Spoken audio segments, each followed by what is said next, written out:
only at the top, but I've always been a very Oh my god, Shakib ও দীপিকা একসাথে ভাবা যায়? জি হ্যাঁ দর্শক, এটাই সত্যি।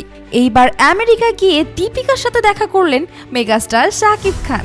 জানা গেছে সেখানেই দীপিকা ও সাকিব মিলে অনেক গল্পও করেছিলেন। মূলত এই নিউজটি গোটা সোশ্যাল মিডিয়া এখন ভাইরাল হট টপিক। সকলেই বলছে সাকিব দীপিকা একসাথে মানে তো সামনে সাকিব খানের সাথে দীপিকাকে দেখা যেতে পারে যে কোনো আপকামিং প্রজেক্টে।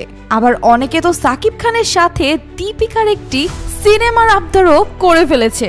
তবে জানা গেছে আমেরিকার একটি অনুষ্ঠানে সাকিব ও দীপিকা দুজনেই ছিলেন আমন্ত্রিত। মূলত সেখানেই তাদের দেখা হয় এবং ভক্তদের আবদারে অনেকগুলো ছবিও তোলেন একসঙ্গে।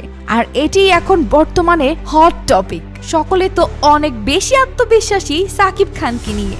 সকল সাকিব ভক্তরাই বলছে আমাদের মেগাস্টার চাইলে সবকিছুই পারে। অনেকে তো এটাই মনে করছে 2026 সাল হতে যাচ্ছে সাকিব খানের আপকামিং সব ধামাকাদার প্রজেক্টের বছর, যেখানে আমরা সাকিব খানকে দেখতে পারবো এপার বাংলা ওপার বাংলা ছাড়িয়ে বলিউড বা হলিউডের কোনো নায়িকার সঙ্গে। তো দর্শক, আপনারাও কি চান সাকিব ও দীপিকা একসাথে স্ক্রিনে ধরা দিক? অবশ্যই সাকিব ভক্ত হলে কমেন্টে জানাবেন। আর এরকমই আপডেট নিউজ পেতে চোখ রাখুন স্টার কথায়।